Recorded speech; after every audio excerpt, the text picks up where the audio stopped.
شنو شعورك من انت تعبان وسهران على مود الدراسة ودارس كل الزين ورايح للامتحان وانت متأكد راح تنجح وبدرجات عالية، وفجأة تجيك النتيجة راسب ب5 دروس؟ تعال اسولف لكم اغرب صدمة تعرضت الها بالمدرسة الابتدائية.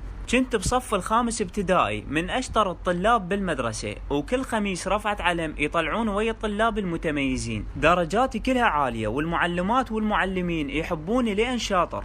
كانت بوقتها امتحانات اخير السنة، ادخل للامتحان ابوش على الاسئلة سولو سكواد واطلع مسيطر لان ادري بنفسي ناجح. بنفس الشعبة مالتي اكو طالب نفس اسمي واسم ابوه نفس اسم ابوي، بس اسم الجد يختلف. بس هذا الطالب كسلان كلش، الى درجة اذا تقول له 1 زائد 1 ايش قد يصير يقول لك 1 طويل. المهم خلصت الامتحانات واجا موعد النتائج، ورحت للمدرسة وانا فرحان لان ادري بنفسي راح انجح وبدرجات زينة. فجأة المعلمة باوعت علي صفح وقالت لي ابن باكر تجيب ولي امرك. انصدمت من الموضوع وسألتها شكو، قالت لي هاي نتيجتك وانت راسب ب5 دروس، بحيث حتى بالفنية راسب. من اخذت النتيجة وباوعت للدرجات رأسا صار عنده مغص بالامعاء، اباوع اعلى درجة بيهن 42، تقول قياس حذاء مو نتيجة. من الصدمة ما طلعت من باب المدرسة الامامي، يعني لو يلقوني جماعته ويقولوا لي طلعت شجاوبهم شصخهم، طفرت للساحة وشردت من السياج ورحت للبيت. بالطريق كنت حاير شلون راح افاجئ اهلي بهاي النتيجة، بس انا كنت بشك انه هاي مو درجاتي. رحنا ثاني يوم للمدرسة واخذت ابوي وياي، من دخلنا للمدير، المدير بنفسه كان ما مصدق انه هاي درجاته واكو غلط بالموضوع.